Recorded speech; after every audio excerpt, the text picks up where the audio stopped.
Welcome back to Park Ranger Files. Got some new ones for you tonight that'll make you think twice about that camping trip you've been planning.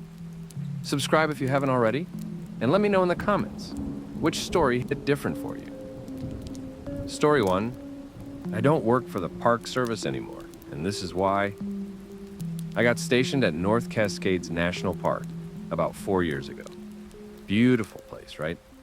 Jagged peaks, glacier-fed lakes, the kind of wilderness that makes you feel small in a good way. They assigned me to the Steakine Valley area, which is only accessible by boat, plane, or a 23-mile hike. Perfect for someone trying to get away from, well, everything. My supervisor was this old guy named Gene, who'd been with the park for like 30 years. First day, he's driving me up to my station in this beat-to-shit truck, and he goes, "You ever notice how sound works different up here?" I was like, "What do you mean?" "Echoes," he says. "They don't always come back right." I laughed because I thought he was messing with the new guy. He didn't laugh back, just kept driving, jaw tight, knuckles white on the steering wheel. The ranger station was pretty standard, small cabin, radio equipment, maps everywhere, wood stove that barely worked. Gene showed me around, gave me the whole spiel about checking in twice daily, staying on top of weather reports, basic safety protocols. Normal stuff. Then, as he's leaving, he stops in the doorway and says, "If you hear yourself talking when you're alone, don't answer back." What? Just don't respond, ignore it. Eventually it stops. Then he left. Just fucking left me there with that cryptic-ass warning and no other context. First week was fine, great even. I did trail maintenance, helped a few hikers with directions, saw a black bear from a safe distance. The isolation was exactly what I needed. I'd spend nights reading by lamplight, listening to the river, feeling more centered than I had in years. The echo thing started on day 9. I was making dinner, just heating up some canned soup on the stove, and I was talking to myself the way you do when you're alone. Nothing weird, just like, okay, need to let this simmer, where'd I put the crackers type stuff. Then I heard my own voice from outside the cabin say, "Where'd I put the crackers?" Same inflection, same timing. But it came from outside, not from my mouth. I froze and listened. Nothing else. I convinced myself it was just a weird acoustic thing, sound bouncing off the mountains or something. Ate my soup, went to bed. Didn't think much of it. Next day, I was doing a survey of one of the trails, talking into my voice recorder about erosion patterns and fallen trees. About 2 miles in, I heard my voice recorder playback. Except the recorder was off. The voice was coming from somewhere in the trees, repeating my exact words with like a 3-second delay. Significant washout at mile marker 7.3. Significant washout at mile marker 7.3. I stopped talking. The echo stopped. I waited. Silence. Started walking again. Didn't say anything the rest of the hike. But I could feel something listening. You know that sensation when someone's eavesdropping on your phone call? That awareness of being monitored? It was like that, but worse, because I was supposed to be alone. It got worse over the next week. The echo started coming faster, only a 1-second delay instead of 3. And it wasn't just repeating anymore. It was continuing. I'd say something like, "I should check the weather station."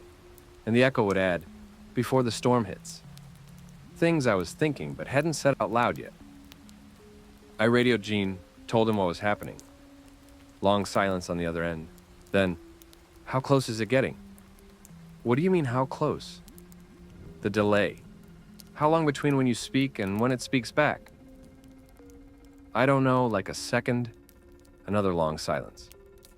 "Don't let it get to 0. "Gene, what the fuck are you talking about?" "There's something in those mountains that learns voices. We don't know what it is. Could be some kind of animal, could be something else. It listens to people who spend time alone out there. Learns how they talk. Practices. When it gets good enough, when there's no delay between the real voice and the copy, that's when people disappear." "That's insane." "Yeah, then explain what you're hearing." I couldn't, and that was the problem. Gene told me to come back to the main station, said we'd figure out a different assignment. But I was stubborn, thought I could handle it. Thought maybe if I just stopped talking out loud, the thing would lose interest and move on. Spent 3 days in complete silence. Didn't say a word, not even to myself. Communicated by radio with only essential check-ins, keeping it brief. The echo stopped. I thought I'd won. Then I woke up one night to the sound of someone talking in the cabin. It was my voice, having a full conversation with itself. 2 versions of my voice, slightly different pitches, talking back and forth like old friends catching up. You think he knows yet? Probably not. They never do. How long until we're ready? Soon. The voice is almost perfect. Just need a few more days of listening. I was paralyzed in my cot, listening to myself discuss. What the fuck was happening? One of the voices laughed my laugh, but wrong, slightly too high, and said, "Remember the last one? Took him 3 weeks to realize we'd replaced him. Walked right into town wearing his face, living his life. No one noticed." The other voice, deeper, closer to my actual pitch, responded, "This one's smarter, though. He's already suspicious. We might need to move faster."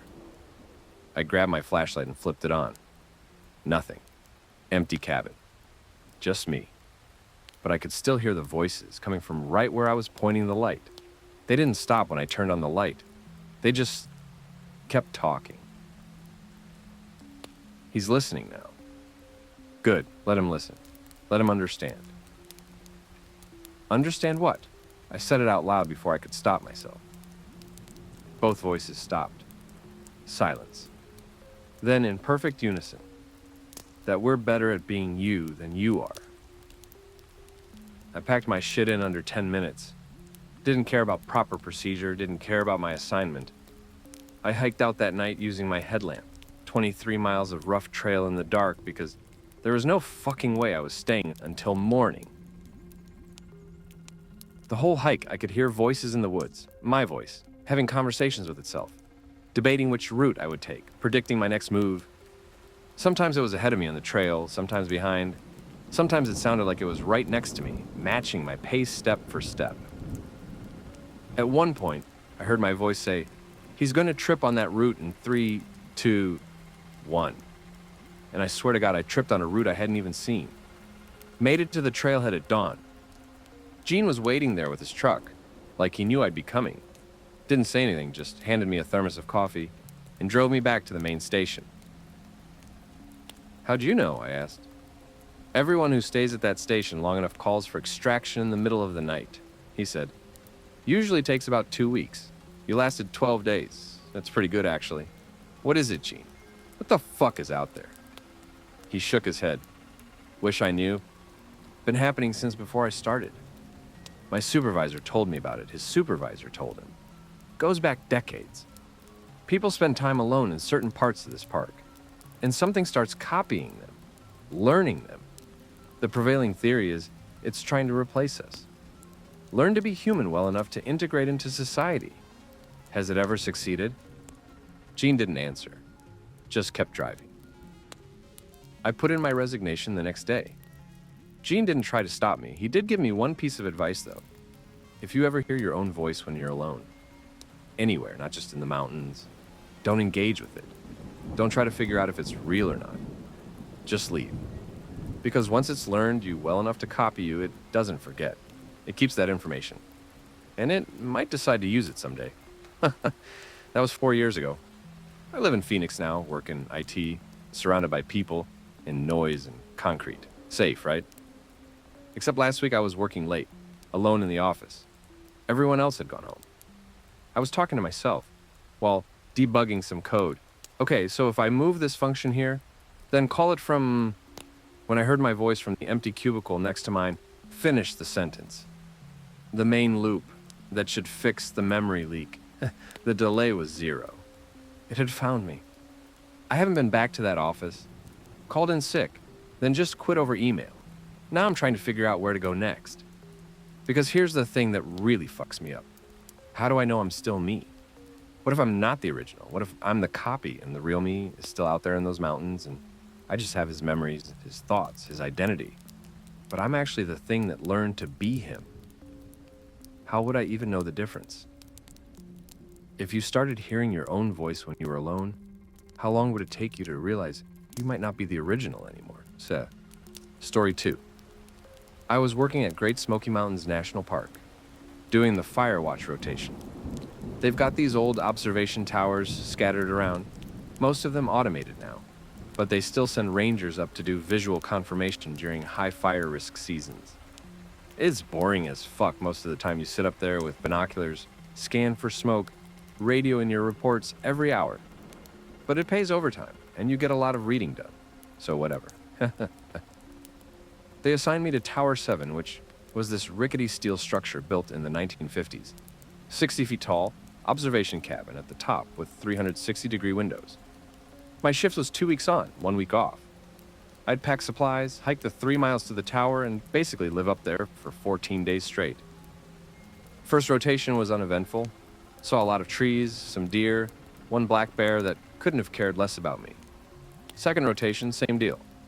I was actually starting to enjoy it, something meditative about being up that high above the canopy, watching weather systems roll through. Third rotation is when I met Marcus. I got to the tower around noon, climbed up the stairs, which always made this creaking sound that made me nervous as hell, and opened the trap door into the cabin. Someone was already there. Dude was maybe mid-30s, sitting in the chair I usually used, looking through my binoculars at the forest below. He had on old-school ranger gear like vintage 1960s stuff. Brown and green uniform, flat hat, even had one of those big metal canteens on his belt. Hey, I said, climbing through the trapdoor. You're not supposed to be up here. He turned and looked at me, and I swear his face was wrong somehow. Not deformed or anything, just the proportions were slightly off. Eyes a little too far apart, mouth a little too wide, like someone had described a human face to an artist who'd never actually seen one. I'm on duty, he said. His voice was flat, no emotion. This is my assigned tower. No, man, this is my assignment. I'm on the schedule for the next 2 weeks. You're gonna need to head down. He blinked, and I noticed he blinked sideways like a fucking lizard or something. Both eyelids going left to right instead of up and down. I don't understand, he said. I've been assigned to this tower since 1967.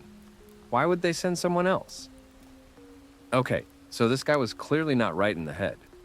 Maybe someone doing some weird historical reenactment thing, or just a random hiker who'd found old ranger gear and was fucking with me. Look, I don't know what you're doing, but you need to leave. This is a restricted area. He stood up, moved weird too. Too fluid, like his joints bent in more places than they should, and walked to the north-facing window. Can't leave, have to watch for fires, that's the job. That's why I'm here. I radioed dispatch. Told them I had an unauthorized person in the tower. The response I got was, Tower 7? Copy that. We'll send someone to assist with removal. But then Marcus, I didn't know his name yet, walked over and looked at my radio. That model wasn't issued until 2003, he said. Why do you have future equipment? What? The year is 1967. That radio's from the future. How did you get it? Okay, so clearly this dude was having some kind of psychotic break. I tried to be calm, de-escalate. Hey man, I think you might be confused. It's not 1967, it's 2019. You might need medical help. He grabbed my arm. His hand was cold, like meat that had been in a refrigerator. No, he said, and his voice had this desperate edge now. No, it has to be 1967. I've been here since spring, watching, reporting, doing my job. It has to be 1967 because if it's not, then what? He let go of my arm and backed away, shaking his head. Then I've been here too long. Then I've been dead too long. Then I don't know what I am anymore. Before I could respond, he walked to the trapdoor, opened it, and climbed down the ladder. Just like that. Gone. I watched through the windows as he reached the ground. He stood at the base of the tower for a minute, looking up at me. Then he walked into the forest and disappeared into the trees. The ranger they sent to help me arrived about 2 hours later. I told him what happened, described the guy, the whole weird conversation. He went pale. You saw Marcus Webb? I don't know his name. Old-timey ranger gear. Weird way of moving. That's Marcus. He went missing in 1968. Was assigned to this tower. Last radio contact was in November 68. And when his relief came up, the tower was empty. They searched for weeks. Never found him. Okay, so maybe this was a relative? Someone playing a prank? No, see, we've had 7 different rangers report seeing him over the years. Always in this tower. Always insisting it's 1967. Always asking about the new equipment because technology has changed. Whatever's up here, it's been here since the 60s. Great. Fucking great. They asked if I wanted to be reassigned. I said no, because I'm an idiot who doesn't learn. Figured it was just one weird encounter. Probably wouldn't happen again. Marcus came back that night. I was trying to sleep on the cot they keep in the tower when I heard footsteps on the stairs. Slow, methodical, metal boots on metal steps. Creaking, creaking, creaking, getting closer. I sat up, grabbed my flashlight. The footsteps stopped right below the trapdoor. Hello? I called out. It's Marcus. I need to come up. It's my shift. Marcus, man, you need to leave. This isn't your tower anymore. But it's all I have. His voice came through the closed trap door. If I'm not here, watching for fires, doing my job, then what am I? What am I supposed to be? I didn't know how to answer that. Please, he said. And now he sounded almost human, almost alive. Please let me come up. Let me do my job. I don't remember anything else. Not my family, not my life before this. Not how I got here. Just the tower. Just the watching. If you take that away from me, what happens if I take it away? Long silence, then. I don't know. And that's what scares me. I wanted to help him, whatever he was. Ghost or psychotic hiker or my own hallucination, he sounded so lost. But something told me opening that trap door would be a mistake. I'm sorry, I said. I can't let you up. The temperature in the cabin dropped, like instantly. I could see my breath. The windows started frosting over even though it was June. You don't understand, Marcus said, and his voice had changed. Deeper, angry. I've been here for 52 years. This is my tower, my purpose. You don't get to take it from me. The trapdoor started rattling. Something was hitting it from below over and over, metal clanging against metal. The whole tower was shaking. I radioed for help. Mayday, Mayday, Tower 7, I've got an aggressive individual trying to break into the cabin. The radio screeched with feedback. Then Marcus's voice came through it. There's no help coming. There's only me. There's only the tower. There's only the watching. That's all there is. That's all there's ever been. The trapdoor flew open. Marcus climbed through, but he wasn't right anymore. His body was wrong. Proportions all distorted, limbs too long, joints bending backwards. His face had too many features, like multiple faces trying to occupy the same space. What are you? I managed to say. I'm the tower, he said, and his voice came from everywhere at once, the walls, the floor, the windows. I'm the watching. I'm the purpose that kept me here until I forgot I was ever anything else. And now I am the tower. I'm part of it, merged with it. And you're going to be too. He reached for me with hands that had too many fingers. I did the only thing I could think of. I grabbed the fire extinguisher from the wall and smashed out the south-facing window. Then I jumped. 60 feet is a long way to fall. I don't recommend it. I hit the pine trees maybe 30 feet down, crashed through branches that broke my fall just enough that I didn't die. Broke my left arm, 3 ribs, and sprained both ankles, but I was alive. I looked up at the tower. Marcus was in the window I jumped from, looking down at me, but he was fading, becoming transparent, merging back into the structure. You can't leave, his voice drifted down. Everyone who stays in the tower long enough becomes part of it. That's why I'm still here. That's why I'll always be here. And now that you've been here, now that you've spent time in my tower, you'll be back.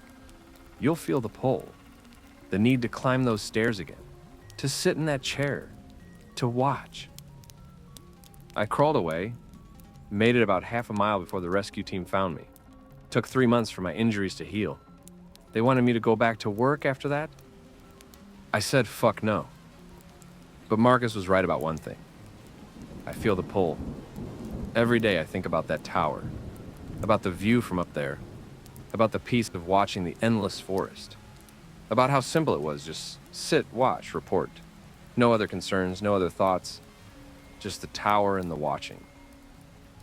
Sometimes I dream I'm climbing those stairs again.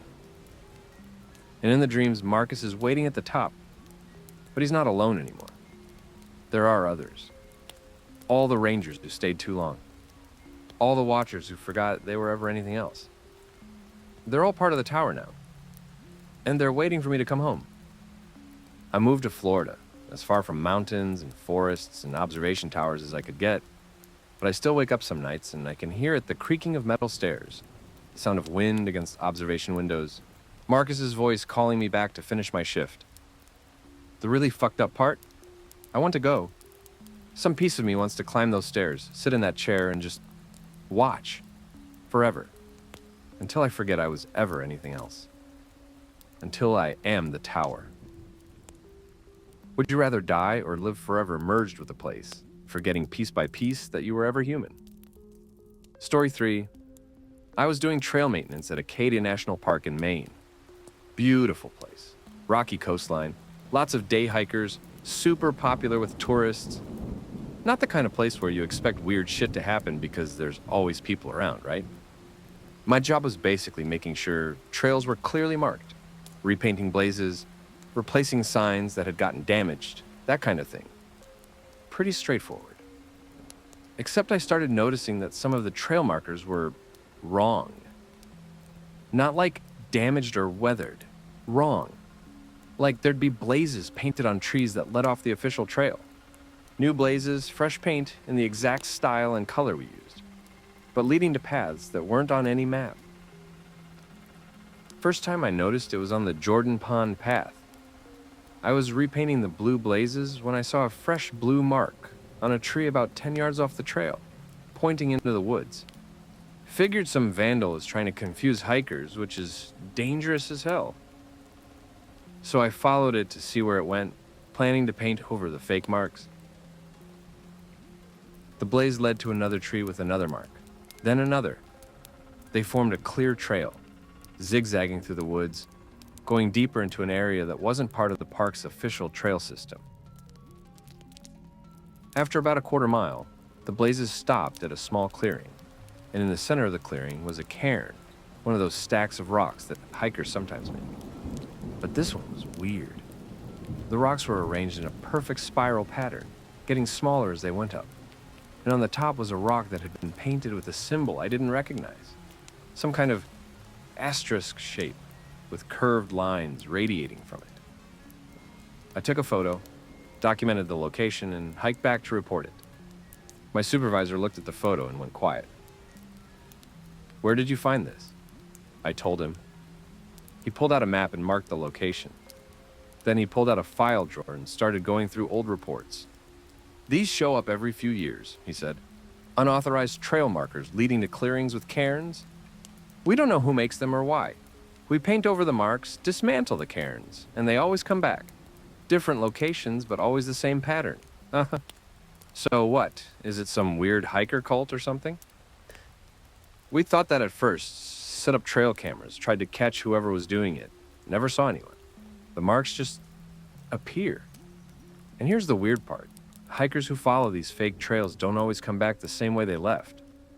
What do you mean? He showed me an incident report from 2007. A woman named Jennifer Hollis had gotten turned around on the Beehive Trail. When rangers found her 3 hours later, she insisted she'd been following blue blazes the whole time, staying on the trail, but she'd ended up almost 2 miles from where the official trail went, in an area with no trail markers at all. When they asked her to describe her route, she drew a map that showed blazes leading through the woods to a clearing with a cairn. She said she'd stopped at the cairn, touched it, and then got confused. Couldn't remember which direction she'd come from. Had wandered for hours before finding her way out. The kicker? When rangers checked her GPS watch, it showed her standing still at the cairn for 2 hours. But she had no memory of those 2 hours. Just remembered touching the cairn. Then suddenly it was getting dark and she was lost. There have been 6 similar cases, my supervisor said. Always the same story. They follow marks that lead off the official trail, find a cairn, touch it, and lose time. Can't remember where those hours went. We've started warning rangers not to follow any trail marks they don't personally recognize as legitimate. I should have listened to that warning. But about a week later, I was working on the Precipice Trail and I saw them again. Fresh blazes, same blue paint we use, leading off into a section of the park that's supposed to be closed due to unstable cliff faces. This time I was smarter. I didn't follow them, just marked the location and called it in. Except that night, I dreamed about the cairn. In the dream, I was standing in the clearing, looking at the spiral of rocks. The painted symbol on top was glowing, and I could hear singing, not in any language I recognized, more like tones, frequencies, something that felt like it was resonating in my bones more than my ears. In the dream, I reached out and touched the cairn. The world inverted. I can't describe it better than that. Everything flipped inside, became outside, up became down, time became space. I could see every trail in the park at once, all of them as glowing lines crisscrossing through the forest. And I could see other things too. Trails that weren't on any map, trails that led to places that shouldn't exist, clearings that occupied the same physical space as the regular forest, but existed in some other layer, dimension? I don't know the right word. And in each of those clearings was a cairn, and at each cairn stood a person. Dozens of people, hundreds maybe, all of them frozen mid-step, hands reaching toward the cairns, faces slack and empty. They'd been there for years, decades. Some of them looked like they were from different time periods, old-fashioned clothes, vintage hiking gear. They were all still alive. I could see them breathing, see their hearts beating. But they were trapped, stuck in the moment of touching the cairn, experiencing an endless instant that had stretched across years. In the dream, I tried to pull my hand away from the cairn, but couldn't. I was stuck too, becoming like them, joining the collection of lost hikers who'd followed the false trails and made the mistake of touching the markers. Then someone grabbed my other hand. It was Jennifer Hollis, the woman from the 2007 report, still wearing her hiking clothes from that day, looking exactly like she did in her incident photo. "Don't touch it," she said. "Whatever you do, in real life, don't touch it. This is just a dream, a warning. But if you touch it when you're awake, you'll end up like us, trapped in the spaces between the trails, lost in the places that only exist when you're looking for them." "How are you here?" I asked. "You got out. You were found." She shook her head. "That was my body. This is me. I'm still here. Part of me got stuck when I touched the cairn. I've been here for 12 years, standing in this clearing, unable to move. My body made it out, but my mind, I'm split, half in the real world, half here. And every year, the part that's here gets bigger. Soon there won't be anything left in my body. Just an empty shell going through the motions, while the real me is trapped in this in-between place."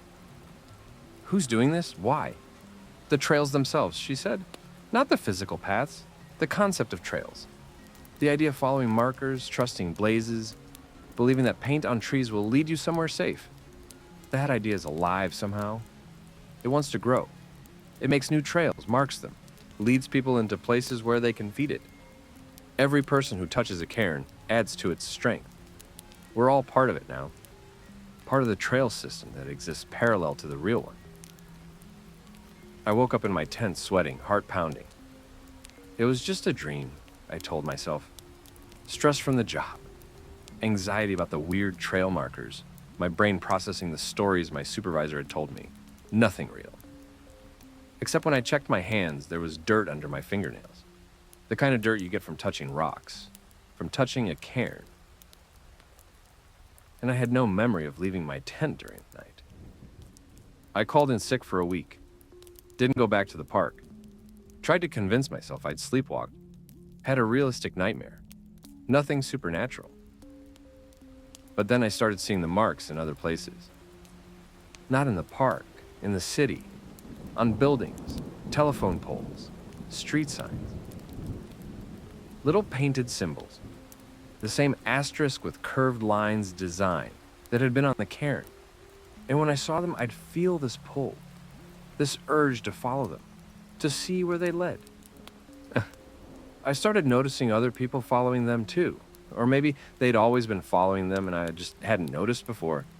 People walking with a purposeful stride, eyes fixed on something ahead, following routes that didn't match the sidewalks or streets, walking paths that only they could see. Were they following the trails? The ones that exist in the spaces between reality? Last week I saw Jennifer Hollis. Not in a dream, in real life, at a grocery store. She looked exactly like her photos from 2007, hadn't aged a day. She was standing in the produce section, not moving, just staring at the apples with this blank expression. I walked up to her. Jennifer? She turned slowly and her eyes were empty. Do you know the way? She asked in a flat monotone. I'm trying to find the trail. I can see the markers, but I can't remember which way to go. Have you seen the cairn? I need to get back to the cairn.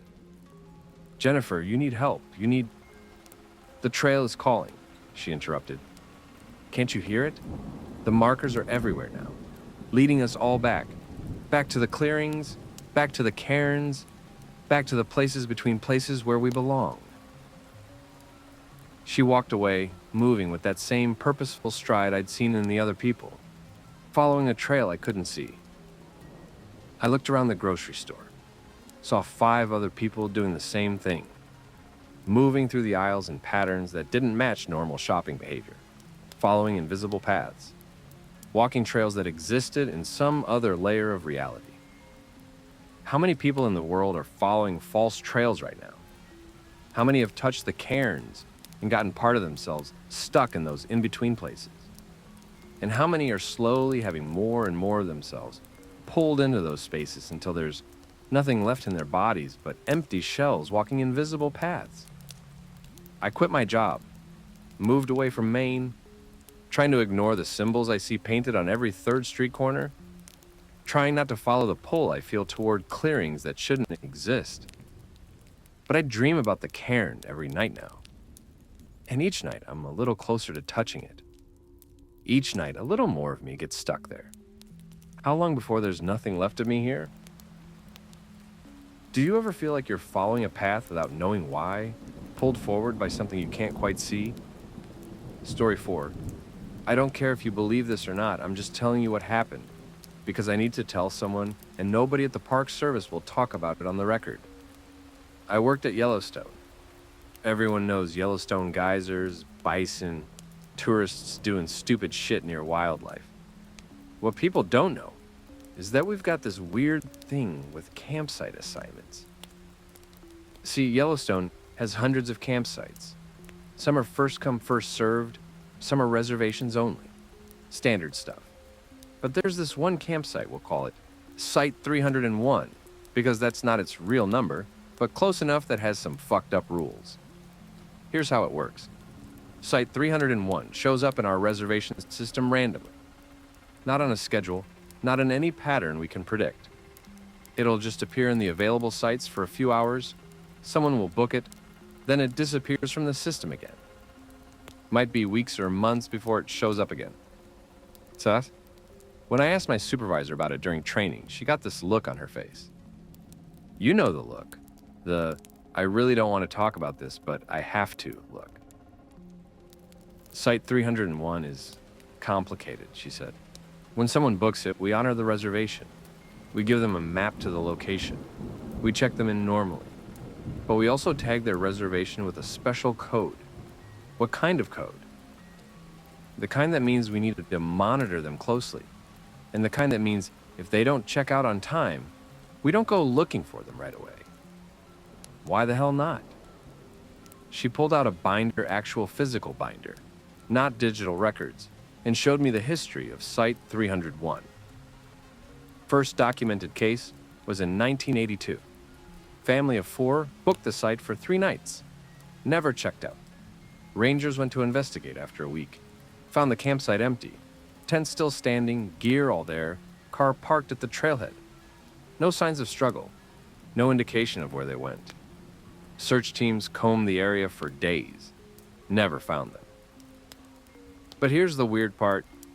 A month later, all 4 of them showed up at a ranger station 200 miles away, dirty and confused, claiming they'd only been camping for 3 nights.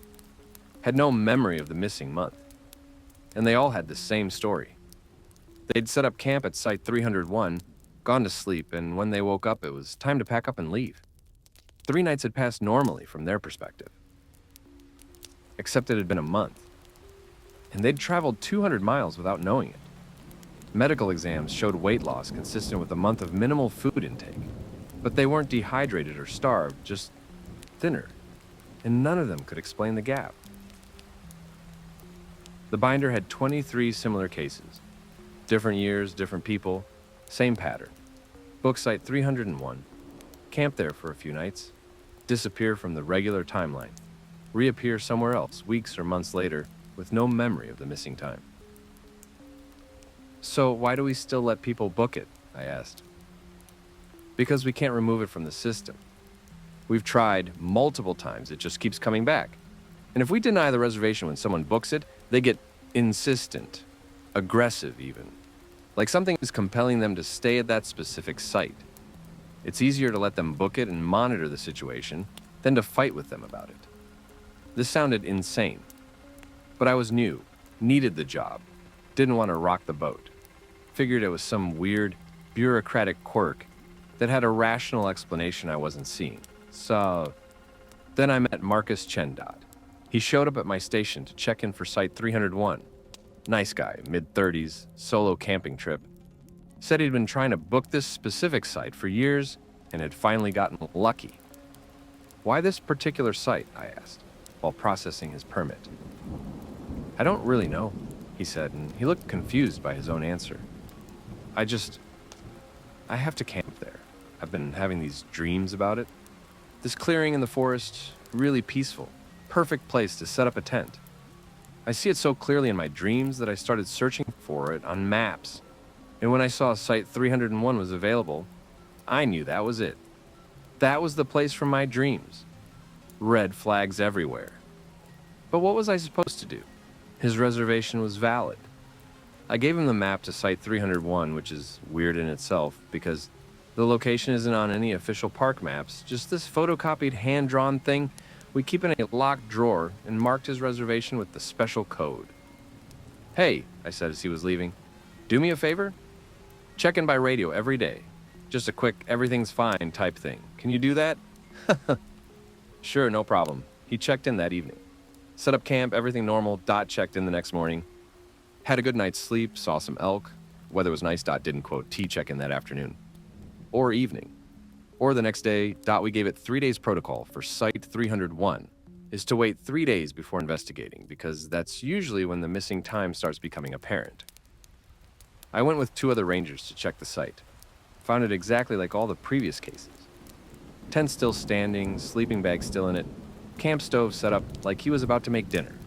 His car at the trailhead, keys still in his backpack. Dot no Marcus. Dot we searched for a week. Brought in dogs, helicopters, volunteers. Nothing. It was like he'd evaporated. Dot then, 6 weeks later, I got a radio call. Yellowstone Station 7, this is Marcus Chen checking in. Everything's fine at Site 301. I nearly dropped the radio. Marcus, where the hell are you? Where am I? I'm at my campsite, Site 301. Is there a problem? Marcus, you've been missing for 6 weeks. Long silence. No, that's not right. I set up camp yesterday. It's day 2 of my 3-night stay. I'm checking in like you asked. I had him describe everything around him. He was definitely at Site 301. Everything was exactly where we'd found it during our search. Like he'd been frozen in time and just started moving again. Marcus, I need you to pack up and come back to the station immediately. Can you do that? But I haven't finished my camping trip. I booked 3 nights. Forget the booking. You need to come back now. This is important. He showed up 4 hours later. Looked completely normal. Healthy, clean, not like someone who'd been missing in the wilderness for 6 weeks. We sat him down, showed him a calendar. He didn't believe us. Thought we were pranking him. Then we showed him news articles from the past month and a half, including articles about the search for him. He went pale. I don't understand. I set up camp yesterday. I slept for one night. When I woke up, it was this morning. How could it be 6 weeks? We asked him what he remembered. He described a normal camping experience. Set up tent, made dinner, watched the sunset, went to sleep. Woke up, made breakfast, went for a hike, came back. Was making lunch when he radioed in. Except, he said slowly, now that I think about it, the light was wrong during my hike. What do you mean? The sun didn't move. I was out for what felt like 3 hours, but the shadows stayed the same the whole time. I thought that was weird, but figured I was just bad at tracking time. And there were no birds, no animals at all, actually, just silence. And the trees looked wrong somehow. Same trees, same species, but the proportions were off. Too symmetrical, too perfect. He started shaking. Where was I? If I wasn't in Yellowstone for 6 weeks, where the fuck was I? We didn't have an answer. Dot medical exam showed the same thing as all the previous Site 301 cases: weight loss, dehydration, signs of malnutrition consistent with the missing time. But also something new. His hair and nails had grown. 6 weeks worth of growth. Whatever happened to him, his body experienced the full duration, even if his consciousness didn't, quote, to Dot. But the really disturbing part came when we asked him to draw a map of his hike. Dot. The route he drew didn't match Yellowstone's geography. He'd described hiking along a river that doesn't exist near Site 301, past rock formations that aren't there, through a meadow full of flowers that don't grow in Wyoming. Dot. When we showed him actual photos of the Site 301 area, he got confused. This isn't right, he said. This isn't where I was. I was somewhere else. Somewhere that looked like Yellowstone, but wasn't quite right. Like a copy that was slightly off. Over the next few weeks, Marcus started having memory problems. He'd forget conversations we'd just had. Would insist things had happened that hadn't. And he kept talking about needing to go back. I left something there, he'd say. In the other place. I need to retrieve it. What did you leave? I don't know. But I can feel it missing. Like part of me is still there. 3 months after his return, Marcus disappeared again. Left a note saying he had to go back to Site 301. That something was calling him. We tried to stop him, but he was gone before we could locate him. Dot, we found him at Site 301. Or rather, we found his body. Dot. He, quote, D, set up his tent in the exact same spot. Was sitting inside it, cross-legged, hands on his knees, eyes open but not seeing anything. Dead. Dot. No obvious cause of death. No injuries, no signs of illness. Medical examiner said his heart just stopped. Like he'd decided to stop living. Dot. But here's what fucked me up. On the ground around his tent, he'd drawn symbols in the dirt. The same symbol over and over in a circle around the campsite. When I asked the other rangers if they recognized it, they went quiet. That's the Site 301 symbol, my supervisor said. It's been found at every historical case. We don't know what it means. I took a photo of the symbol, did some research on my own time. Found it referenced in some old occult texts. Something about it being a sign for threshold or crossing point or place between worlds. Started to wonder if Site 301 wasn't a physical location at all. Maybe it was a doorway, a point where our reality overlapped with somewhere else. And when people camped there, they accidentally crossed over. Spent what felt like days in a place where time moved differently, where the geography was wrong, where something else lived at. And Marcus had gone back willingly because part of him was still there, trapped in that other place, calling to him to come back and be whole.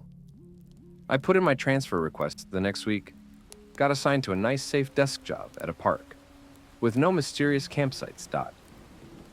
But here's the thing that keeps me up at night. Site 301 still shows up in the reservation system, still gets booked. And every time someone books it, I wonder if they're being called. If something in that other place is reaching out, planting dreams in people's heads, making them think they desperately need to camp at this one specific spot. Dot. How many people are camping in places that aren't quite real? How many are slipping through cracks in reality during their vacation, spending weeks or months in parallel versions of our national parks, and returning with no memory of where they really were? And what happens to the parts of them that get left behind? Have you ever gone camping and felt like the place you were in wasn't quite right? Like the trees were too perfect or the silence too deep? Story 5. I was working at Olympic National Park in Washington doing wildlife research. My job was setting up trail cameras to monitor elk populations, black bears, cougars, that sort of thing. Standard conservation work. We had about 40 cameras scattered across the park, all set to motion activation. They'd snap a photo or video whenever something moved in front of them. Every 2 weeks, I'd hike out to each camera, swap the SD cards, bring the footage back to analyze. Most of it was exactly what you'd expect: deer, elk, the occasional bear, lots of raccoons. But I started noticing something weird in the nighttime footage. There was a figure that appeared in multiple cameras, different locations, different nights, but always the same figure. Walking upright, human-shaped, but the proportions were off. Too tall, limbs too long, movement too fluid. At first I thought it was someone in a costume fucking with us. We get that sometimes people are trying to create fake Bigfoot footage, but this thing appeared in areas that would require serious hiking to reach. Remote locations that weren't on tourist trails. And it showed up on multiple cameras on the same night. Locations that were miles apart. Unless this person was hiking at superhuman speed through dense forest in the dark, it shouldn't have been possible. I showed my supervisor. He went quiet, locked his office door, and pulled out a folder I'd never seen before. "We've been getting this figure on cameras since we started the monitoring program," he said. That was 8 years ago. Always the same entity, or at least same type of entity. Appears on cameras across the park. Multiple sightings per month. No pattern to the locations or timing. Have you tried to track it?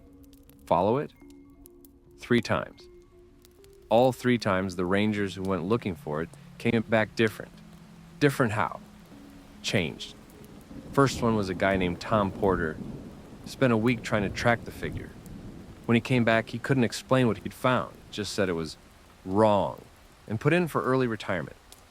Second was a woman named Sarah Lynn. She lasted 3 days before radioing for extraction. Wouldn't talk about what she saw. Transferred to a different park the next month. Third was... He trailed off, looking uncomfortable.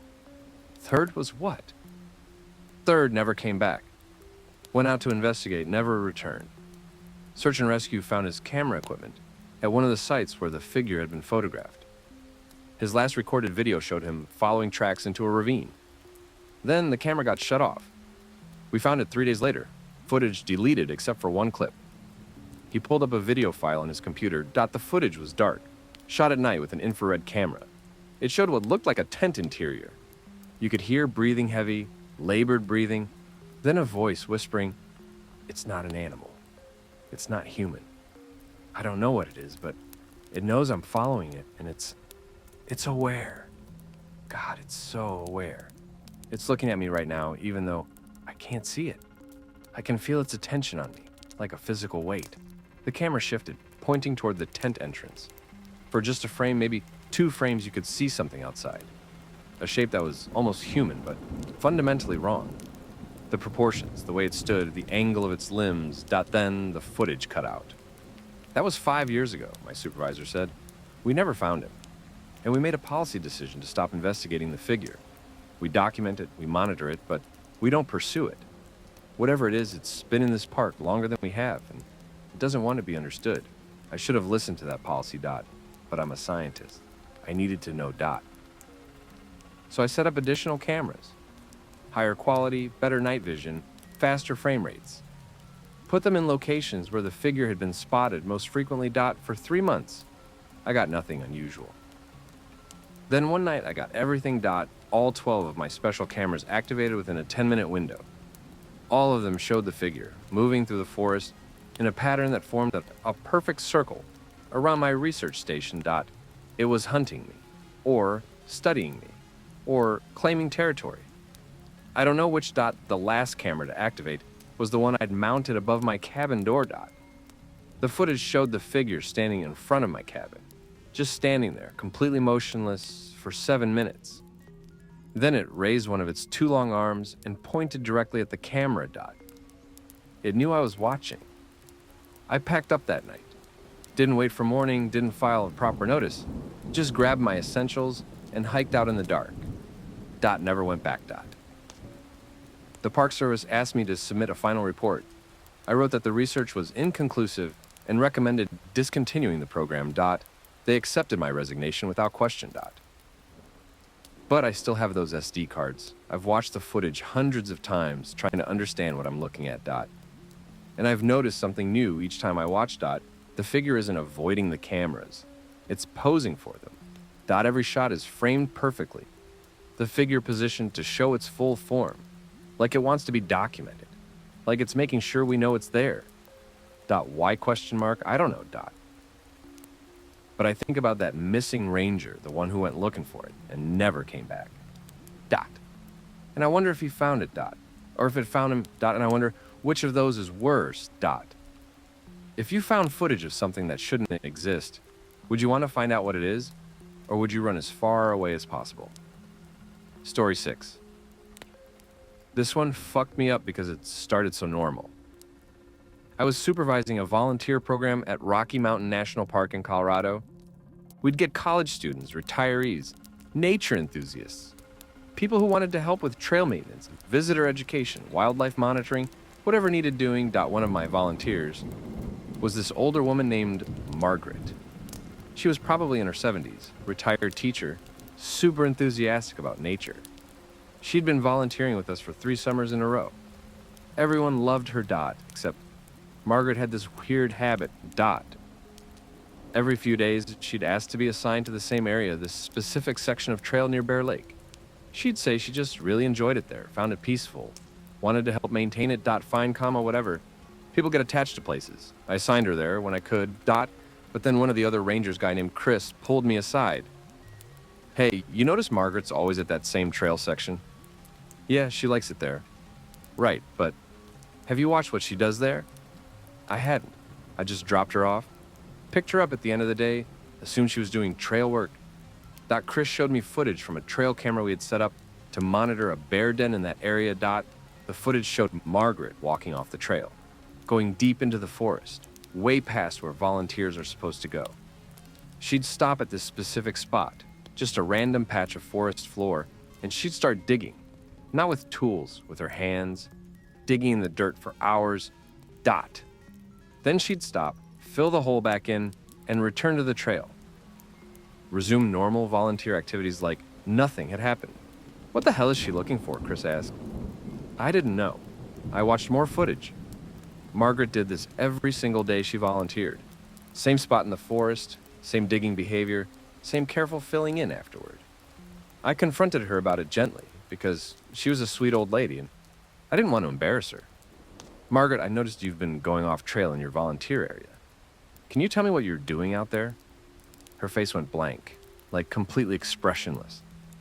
I don't know what you mean. We have you on camera. You're digging in the same spot every day. She blinked slowly when she spoke again. Her voice was different, flatter. I'm looking for something. What are you looking for? I don't remember, but I know it's there. I buried it there. When did you bury it? I don't know. A long time ago, maybe before I was born. Does that make sense? It doesn't make sense, but I know it's true. I buried something there, and I need to find it. This was disturbing as hell. I suggested she talk to her doctor, maybe take a break from volunteering. She agreed, seemed confused and upset that she couldn't remember why she'd been digging. She didn't come back for the rest of that summer. But the next summer, she was back. First day, she asked to be assigned to the same trail section. I said no. Assigned her to a completely different area of the park. She showed up to work, nodded when I gave her the assignment, took the tools I provided. At the end of the day, I went to pick her up from her assigned area. She wasn't there. Found her back at the original trail section, digging in the same spot. Margaret, what the hell? She looked up at me, dirt under her fingernails, and smiled. Not a normal smile. Something was off about it. I'm getting closer, she said. I can feel it now. It's about 3 feet down, maybe 4. I'll find it soon. I pulled her out of there, drove her back to the station, told her she couldn't volunteer anymore. She didn't argue. Just smiled that weird smile and said, that's okay. I'll come back on my own. We banned her from the park. Put her photo at all the entrance stations with instructions to turn her away if she tried to enter. She tried to enter. 17 times over the next month. Each time, She'd claim she forgot about the band, would seem genuinely confused about why we were turning her away. Then she'd leave, and we wouldn't see her for a few days, until she showed up again, the 18th time. She didn't come to an official entrance. She parked on a Forest Service road outside park boundaries and hiked in, We only knew because a hiker reported seeing an elderly woman digging in the forest, with her bare hands crying and muttering to herself, By the time we found her, she'd dug a hole about 6 feet deep, Margaret was at the bottom of it, covered in dirt and blood from broken nails and scraped fingers, holding something. I found it, she said, looking up at us. I finally found it. It was a bone, human from the size of it. Looked old, We got her out of the hole, called in law enforcement, started a whole investigation. The hole she dug was full of bones. Human remains, scattered and fragmentary, like a body had been buried there decades ago and had decomposed. Forensic analysis said the bones were approximately 60 years old. Based on dental records and DNA analysis, they belonged to a woman named Dorothy Walsh, who'd gone missing in 1963 while hiking in the area. Dorothy Walsh was Margaret's mother. When we told Margaret this, she had no reaction. I know, she said. I've always known. I was 5 years old when she disappeared. I was there. We were hiking together. She fell, hit her head on a rock, died instantly. I got scared. I didn't know what to do. So I dragged her off the trail and buried her. I was 5 years old and I buried my mother, and then I walked back to the trailhead and told everyone she'd gotten lost. Margaret, you couldn't have buried a body when you were 5 years old. I know, she said again. That's what's wrong. That's what doesn't make sense. But I remember doing it. I remember dragging her into the forest. I remember digging with my hands. I remember covering her up. And I remember knowing exactly where I'd put her, even though I'd never been able to find the spot again. Not until I started volunteering. Not until something pulled me back there. The psychiatrist evaluated her. Said she'd probably repressed the trauma of her mother's death. Created a false memory to cope with the guilt of being the only survivor. The burial memory was a coping mechanism, But that didn't explain how she knew exactly where to dig, That didn't explain how the bones were in a hole that showed signs of being dug by hand. Not by a 5-year-old child, but recently. Within the last few years, that didn't explain why Margaret had no memory of the past 60 years of digging. Why every summer, she'd start fresh, compelled to return to this spot, to dig in this specific location, to find something she'd buried but couldn't remember burying, The theory the investigators settled on was that Margaret had been coming back to this spot periodically throughout her life, digging in different places trying to find her mother. And she'd simply forgotten each attempt due to the trauma. But I saw the trail camera footage from previous years. Margaret only started digging 3 years ago. The first time she did it, she walked straight to the correct spot. No searching, no trial and error. Like she'd been there before, but she hadn't. We checked all our records. She'd never been to Rocky Mountain National Park before she started volunteering there. So how did she know? I started looking into Dorothy Walsh's disappearance. Found the original case file from 1963. Margaret, quote, S story to rangers back then was different from what she claimed now. She'd said her mother had wandered off to look at wildflowers and never came back. Said she waited at the trail for hours before going for help. No mention of seeing her mother die. No mention of burial. But there was one detail in the file that caught my attention. Multiple search parties had covered the exact area where Margaret eventually dug up the remains. With search dogs, with volunteers, with experienced trackers. They'd found nothing, because the body hadn't been there in 1963. It had been buried recently. I think something in those woods took Dorothy Walsh 60 years ago. I think it kept her somewhere else. Somewhere adjacent to our reality. Somewhere time worked differently, And I think it put her back. Buried her bones in the exact spot where it had taken her. Waiting for someone to find them. Waiting for Margaret to find them. But here's the part that really fucks with me. Margaret died 2 weeks after we recovered the bones. Heart attack, completely unexpected for someone in good health. At her funeral, her daughter, who I didn't know existed, came up to me. "Did my mother ever talk about the mountains?" she asked. "Yeah, she loved coming here. That's why she volunteered." "No, I mean when she was younger, before I was born." "I don't know. Why?" The daughter showed me a photo. Black and white, faded with age. It showed a young woman standing in front of a trail sign. The sign was for Rocky Mountain National Park. The woman was Margaret, but the date written on the back of the photo was 1961. 2 years before Dorothy Walsh disappeared. "This was in my mother's belongings," the daughter said. "But she always told me she'd never been to Colorado before she started volunteering. Said she'd never had the chance to travel much as a child. So why did she have this photo?" I didn't have an answer. Still Don quo to Dot. But I think Margaret had been to that spot before. Long before she claimed. Maybe she'd been there when she was a child. Maybe she'd been there with her mother, Dot. Maybe something happened to both of them that day in 1961, something that split them across time, leaving Margaret in the present and her mother 60 years in the future, Dot.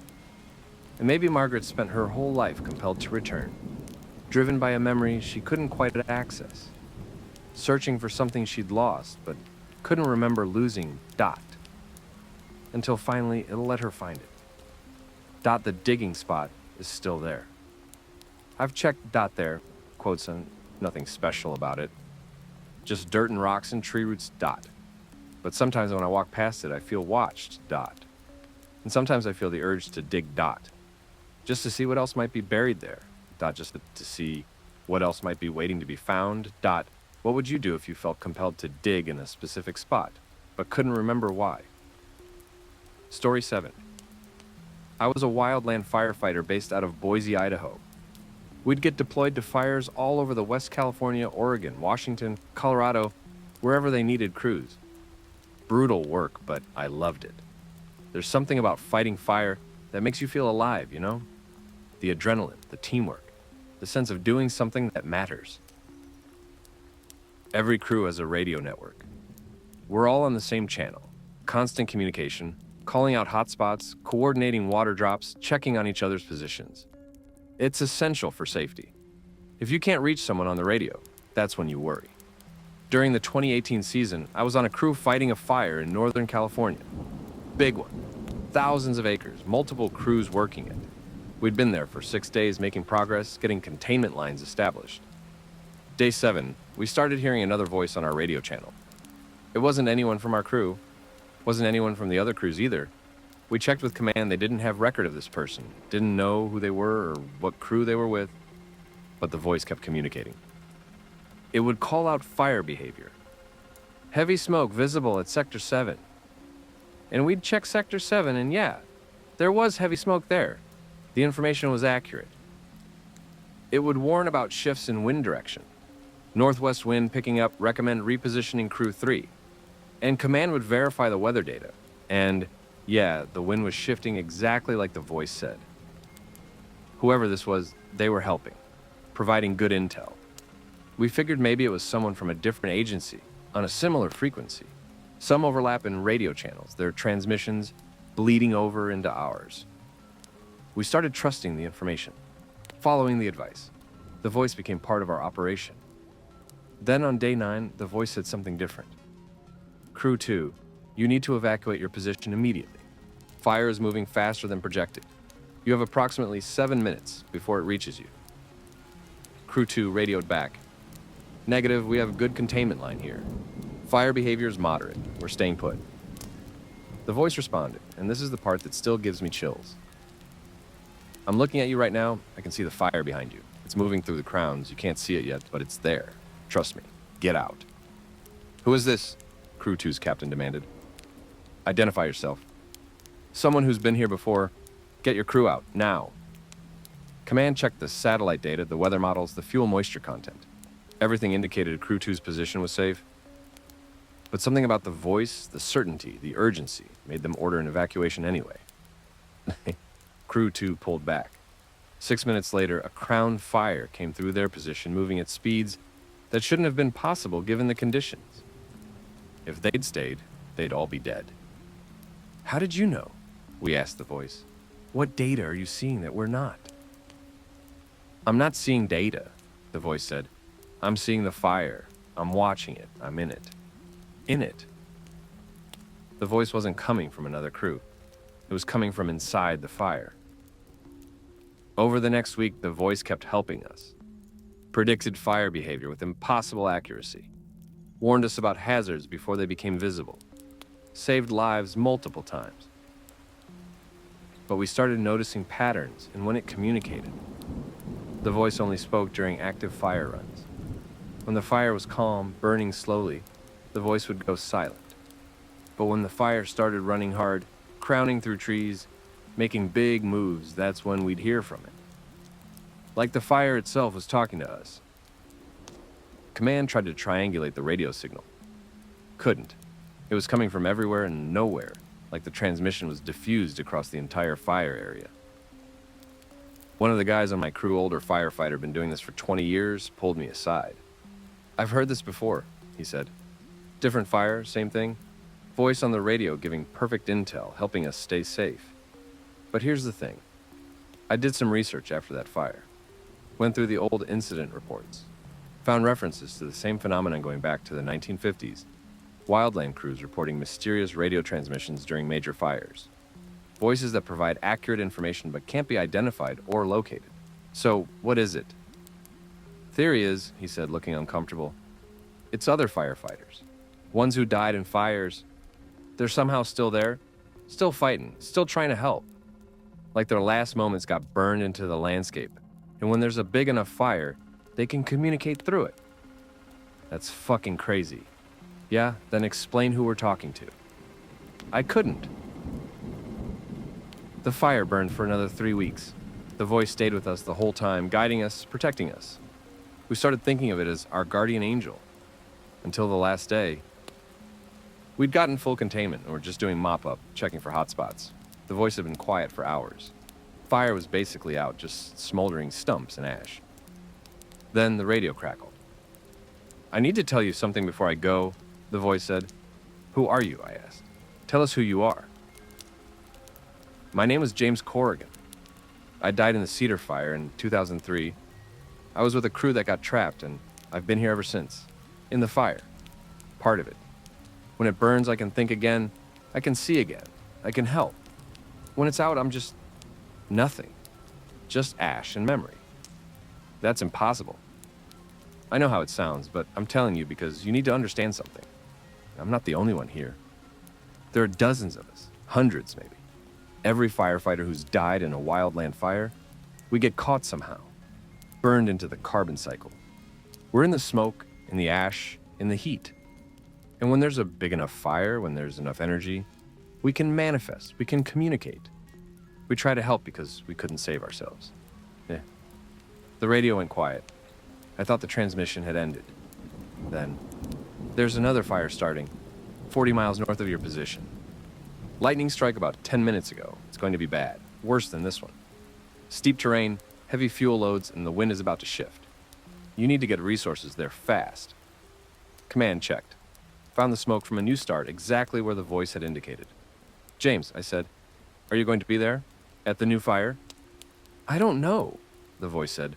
I don't know how this works. I don't know if I'll manifest there or if I'm tied to this location or if I'll just disappear.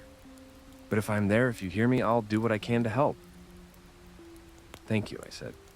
Don't know why I said it. Just seemed like the right thing to say. You're welcome. Be safe out there. And if you hear voices on the radio that you can't identify, listen to them. We're trying to save you. We couldn't save ourselves, but maybe we can save you. The transmission cut out. We never heard from James Corrigan again. Not on that fire, not on any fire that season. But I've heard others. Different voices, different fires, same pattern. They show up during the most dangerous moments, provide critical information, disappear when the fire's out. I started asking other firefighters about it, quietly, because I didn't want to sound insane. About half of them had similar experiences. Voices on the radio that helped them, that saved them, that disappeared without explanation. Nobody talks about it officially. It's not something you put in incident reports, but we all know. The dead are still fighting. They're in the smoke, in the flames, in the superheated air that kills. And when the conditions are right, when the fire's big enough and hot enough, they can reach through. They're trying to make sure what happened to them doesn't happen to us. Last season, I was fighting a fire in Arizona. Bad one, erratic behavior. Crew got cut off from their escape route. Radio is chaos, everyone panicking, trying to find a way out. Then a calm voice cut through the chatter. Crew 5, there's a rock outcrop 50 yards to your west. No fuel there. Get to it and shelter in place. Fire will pass around you. They followed the advice, deployed their fire shelters. Fire came through like a freight train, but they survived because they were on that rock outcrop. When it was over, they radioed back to thank whoever had given them the information. No response. Command said nobody had transmitted on that frequency. But Crew 5 is alive, saved by a voice that shouldn't exist, by someone who died so we could learn. I don't know how it works, don't know the physics of it, the mechanism, whatever allows the dead to communicate through fire, but I know it's real. And I know that every time I'm on a fire, every time I hear my radio crackle with a voice I don't recognize, I pay attention. Because somewhere in that smoke and flame is someone who gave everything to fight fire. And they're still fighting, still trying to save us. The least I can do is listen. If someone who died trying to save lives could still help from beyond death, would you want them to rest, or would you want them to keep fighting? Story 8. It's 2 a.m., and I can't sleep until I write this down. I worked at Denali National Park in Alaska. 6 million acres of wilderness. One road running through it. Most of the park completely inaccessible, except by hiking or flying in. The road is exactly 92 miles long. Well maintained for the first 15 miles. Then it becomes this narrow gravel thing that's half road, half suggestion. Park buses run it, taking tourists deep into the backcountry. I drove that road hundreds of times over 3 summers. I knew every curve, every pothole, every scenic pullout. Until one day when the road was 93 miles long. I noticed because I was tracking mileage for a maintenance report. Left headquarters at mile 0, drove to the inn at the Kantishna area, logged my odometer reading. 93 miles. I thought I'd misread the odometer. Drove back, paid closer attention. 93 miles. Checked with my supervisor. Hey, is the road 92 or 93 miles? 92. Always been 92. Why? My odometer says 93. Get your vehicle calibrated, must be off. But I checked other vehicles. Checked with other drivers. Everyone was getting 93 miles. We brought in a survey team. They drove the road with GPS equipment, precision measurement tools, the whole deal. 92 miles. According to GPS, the road was exactly 92 miles long.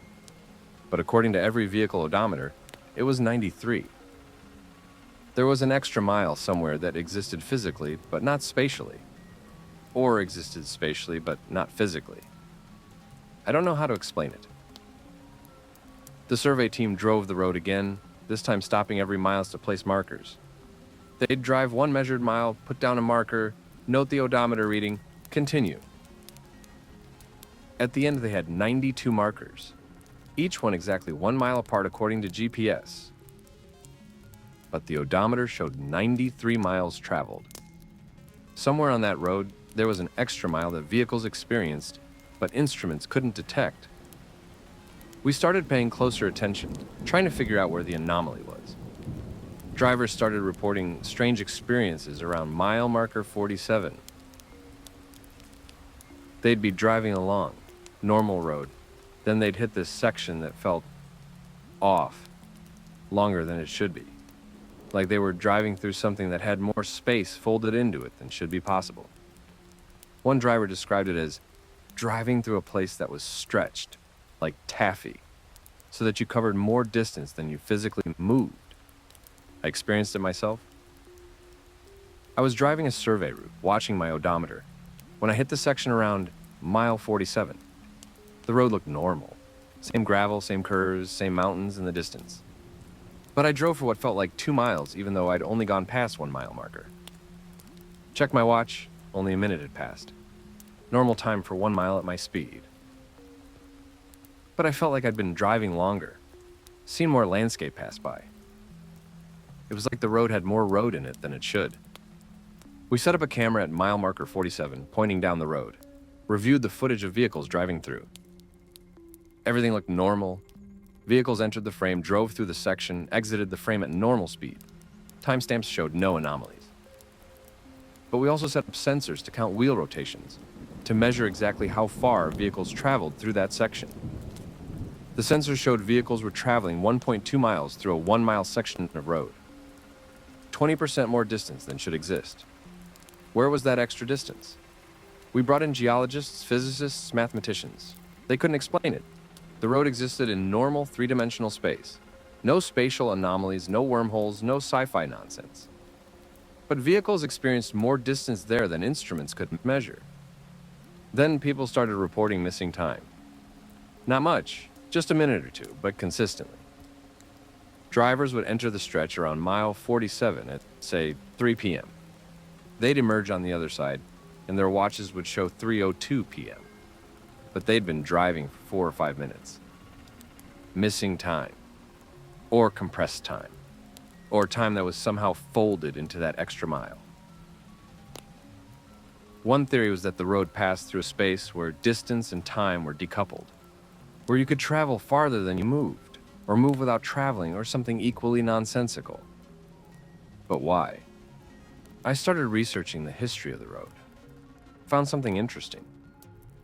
During construction in the 1930s, crews had reported difficulties with that specific section. The surveyed route kept shifting. Stakes would move overnight. Measurement chains would give different readings each day. One foreman's diary mentioned the valley that doesn't stay the same size, and the ground that stretches when you're not looking. Construction crews had quit, refused to work that section, said it was haunted, cursed, wrong.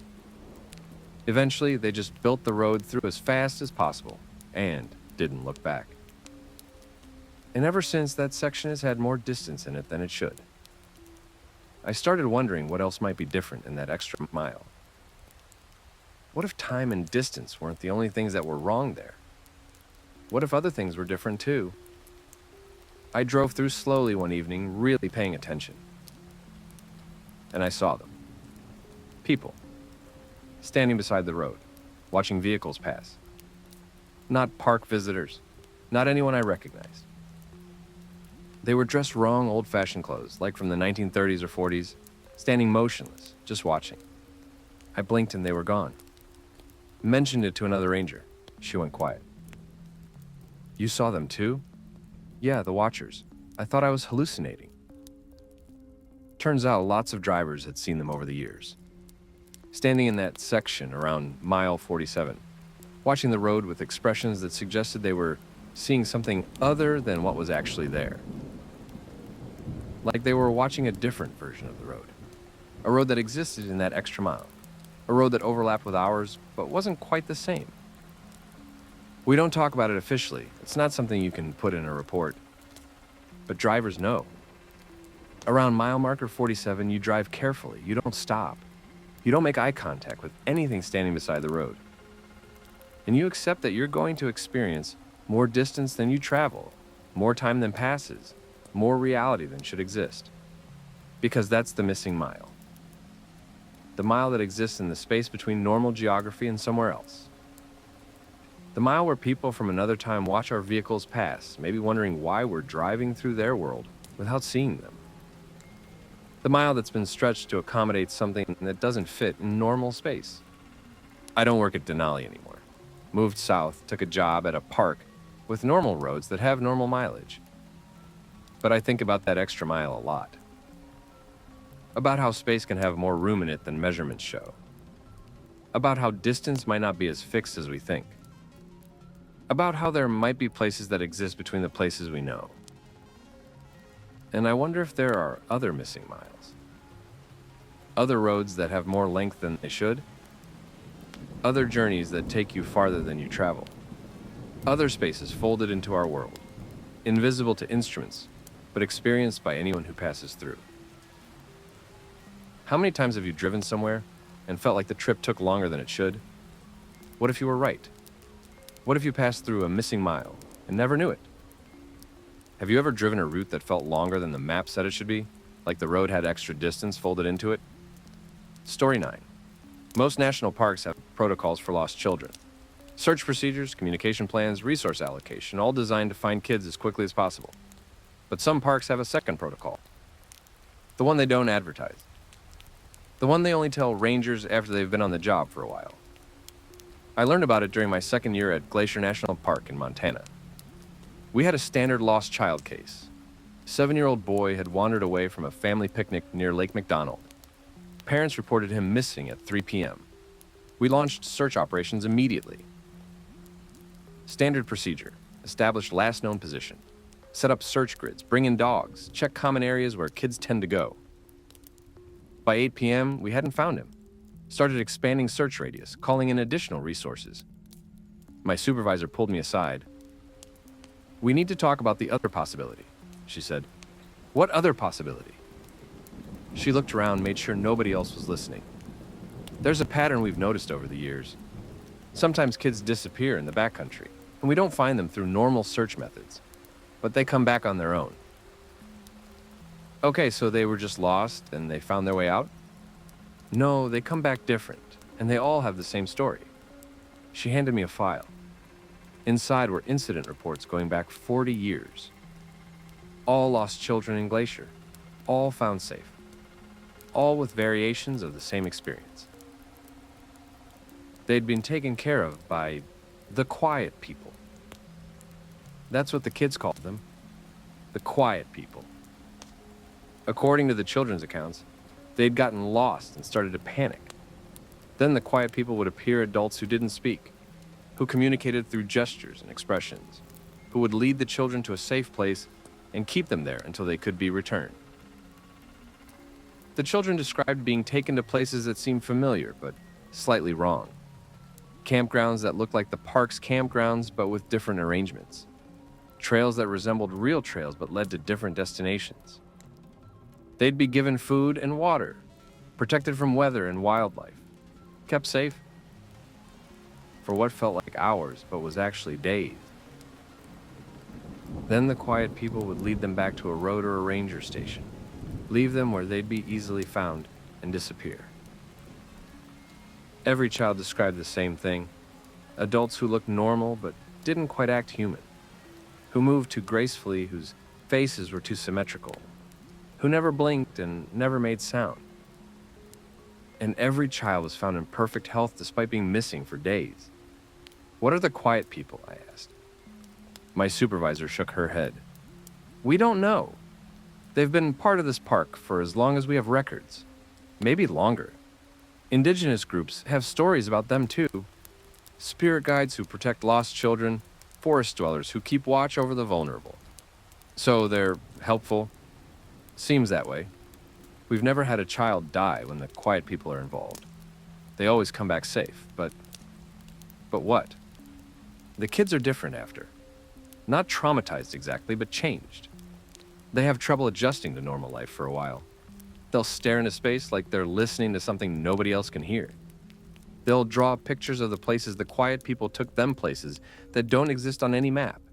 And they all say the same thing. The quiet people are still watching them, protecting them, even after they've left the park." At 11 p.m., we found this 7-year-old boy. He was sitting on a bench at the Apgar Visitor Center, just sitting there, calm, clean, not crying, like he'd been placed there by someone who knew exactly where rangers would check.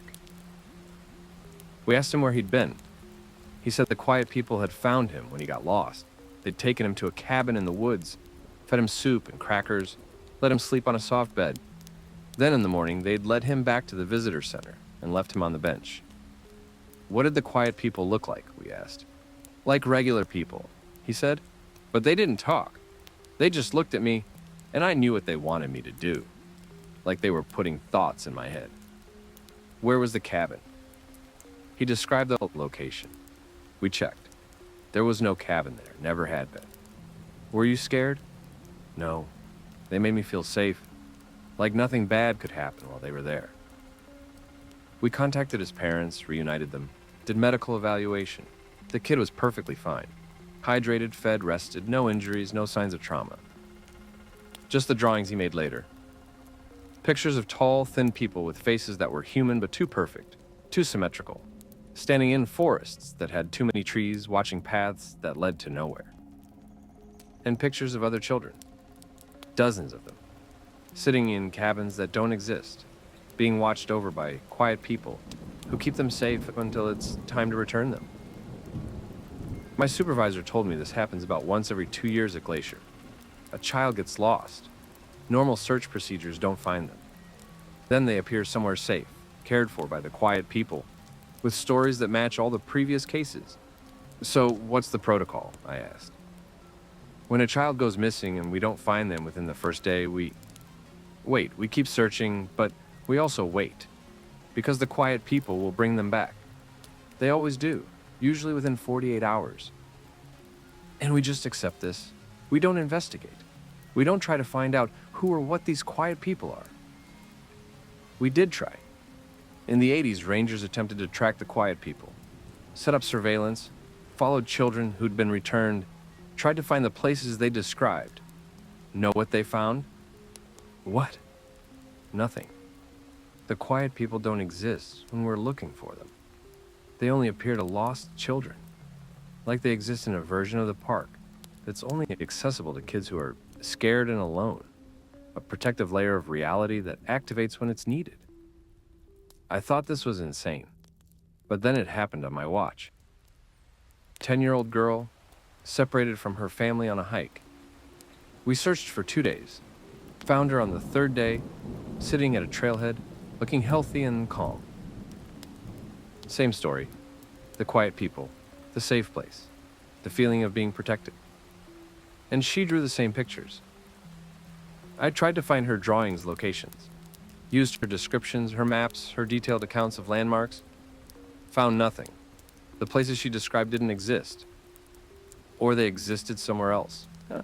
Somewhere that overlapped with Glacier, but wasn't quite the same park. A version of reality where quiet people watched over lost children.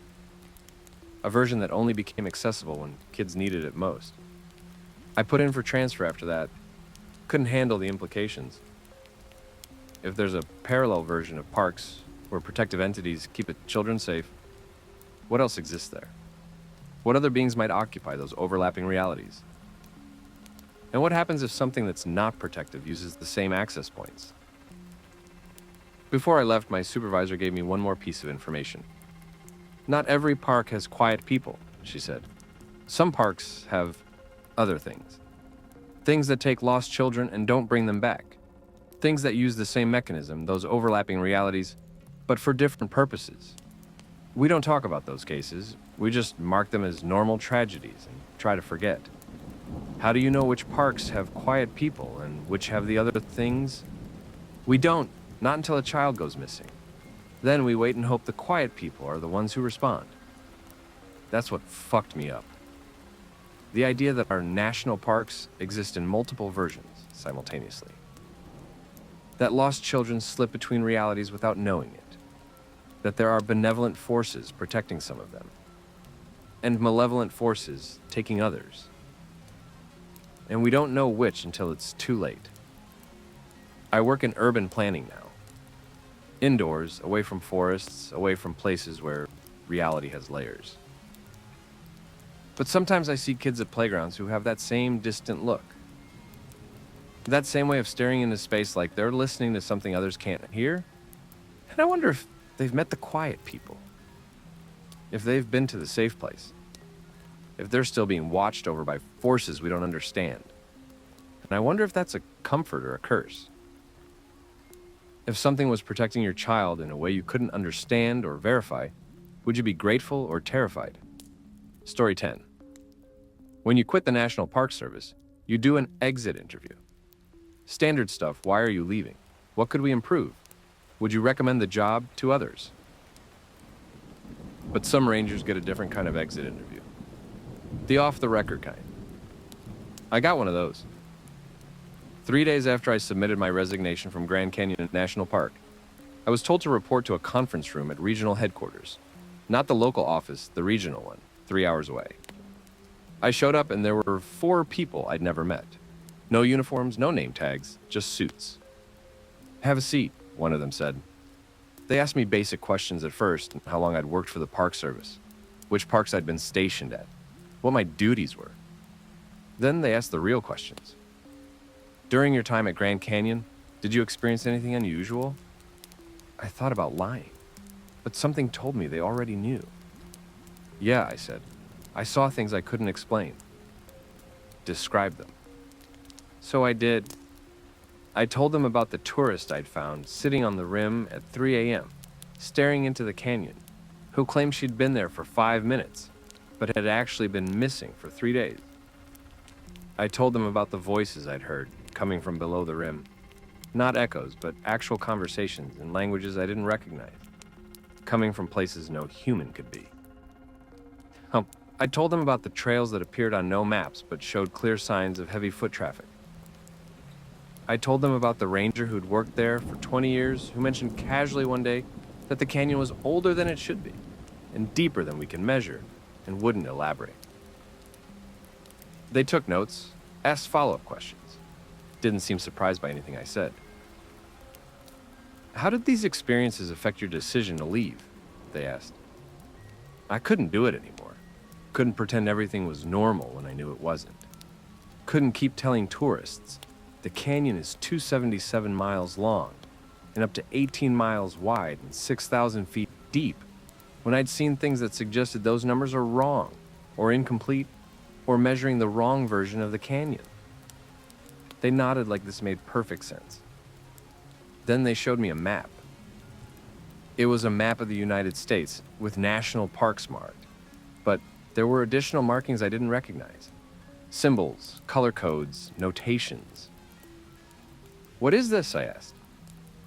This is a map of anomalous activity within the national park system, one of them said. Every park that has consistent, verified reports of phenomena that can't be explained by conventional science, which is most of them. Most of them. The map was covered in symbols.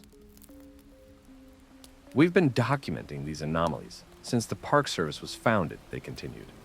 Collecting reports, interviewing rangers, trying to understand what we're dealing with. And here's what we've concluded. The parks are exactly what they were supposed to be. I don't understand. The National Park System was created to preserve wilderness, to keep areas of land in their natural state. But natural state doesn't just mean ecological preservation. It means preserving the way those places exist, outside of human modification, outside of human understanding. Places that follow rules that predate our species. They pulled up a presentation. It showed incident reports from dozens of parks. Missing persons, temporal anomalies, spatial distortions, entities that shouldn't exist, all carefully documented, cross-referenced, analyzed. When we preserve wilderness, one of them said, we preserve everything that makes it wild, including the aspects that don't fit our model of reality. The parks exist partially outside normal space-time. They have layers, dimensions, versions that coexist with the physical landscape. And the more we preserve them, the more we protect them from human interference, the stronger those alternative aspects become. So you know all this and you just let it happen? We don't let it happen. We can't stop it. All we can do is monitor it, try to keep people safe, and maintain plausible deniability. That's why we have exit interviews like this. To collect data from rangers who've experienced the anomalies. And to make sure you understand the non-disclosure agreement you signed when you were hired actually meant something. I never signed a non-disclosure agreement about paranormal shit. They pulled out my hiring paperwork, pointed to a clause I'd barely glanced at. You agreed not to disclose any sensitive information regarding park operations that could endanger public safety or park integrity. This qualifies as... So I can't talk about any of this? You can talk about it, but nobody will believe you. And if you try too hard to make them believe you, we'll have to step in, discredit you, make you seem unstable. We've done it before. They showed me examples. Former rangers who'd tried to go public with their experiences, all of them painted as delusional, suffering from PTSD, unreliable witnesses. Why are you telling me this? I asked. Because you're going to keep seeing things. Once you've been exposed to the anomalies, you become sensitized to them, You'll notice them in other places, other contexts. City parks, forests, anywhere that's been minimally developed. You're going to spend the rest of your life seeing cracks in normal reality. That's fucking great. We're telling you so. You know you're not crazy. So you know there are others who see what you see. And so you know that if you need help, if something follows you home, if you can't handle what you're experiencing, you can reach out to us. They gave me a phone number, told me to memorize it, not write it down. This is a support network for former Rangers who've been exposed to anomalous phenomena. Call that number if you need resources, advice, or just someone to talk to who won't think you're insane. I took the number. Haven't called it yet. But I've thought about it. Because they were right. I keep seeing things. Not as intense as what I saw in the parks, but they're there. Flickering moments where reality seems thin. Places that have more space in them than they should. People who move wrong or speak wrong or look at me like they know I can see them for what they really are. It's not just the national parks. The whole world has cracks in it. The parks are just where the cracks are widest. Where wilderness has been preserved so successfully that it includes the wild aspects of reality itself. The parts that don't follow our rules. The layers that exist alongside our normal world, but operate on different principles. I think about those exit interviewers sometimes. About how they knew everything. About how there's apparently a whole department within the Park Service, or maybe alongside it, parallel to it, that monitors the anomalies. That collects reports from rangers who see too much. That tracks the weird shit and tries to keep it contained. And I wonder how high up the knowledge goes. Does the director of the National Park Service know? Does the Secretary of the Interior? Does the President? Or is it like they said, a need-to-know situation? And most people don't need to know that the land we're preserving isn't quite in our dimension? I've thought about calling that number, asking them questions, finding out what else they know. But I'm also afraid that if I engage with that system, I'll get pulled deeper.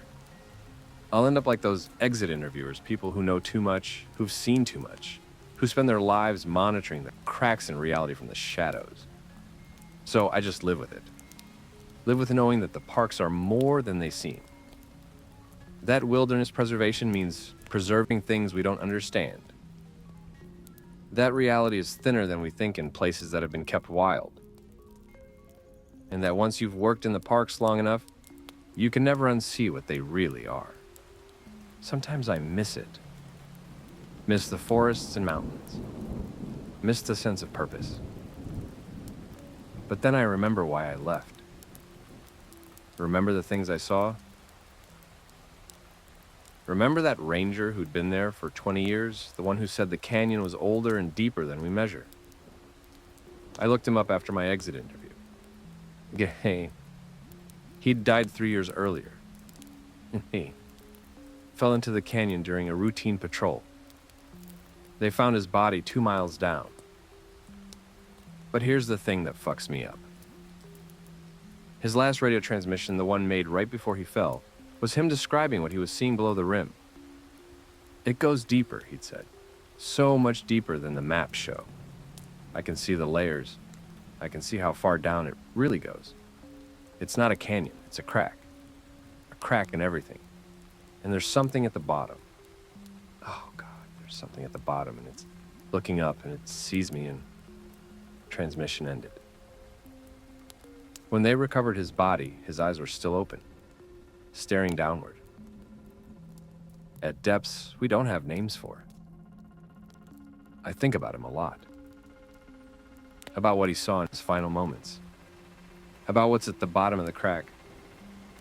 And I think about all the other rangers who've worked in the parks for decades. The ones who've seen too much. The ones who keep going anyway. What do they know that I don't?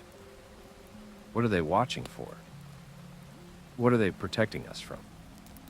I don't know. And maybe that's for the best.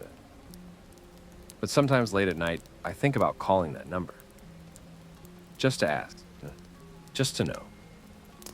just to find out what else is hiding in the wild places we've worked so hard to preserve. If you knew that the places you loved were more than they seem stranger, deeper, more dangerous, would you want to know the truth or would you rather keep the illusion? Thanks for watching Park Ranger Files. These are the stories that keep me up at night. Drop a comment if you've experienced anything similar. And remember, the next time you're in a national park, pay attention to the things that seem slightly off, because they might not be your imagination. Subscribe for more stories. I've got plenty more where these came from. Stay safe out there, or don't. Nature doesn't care either way.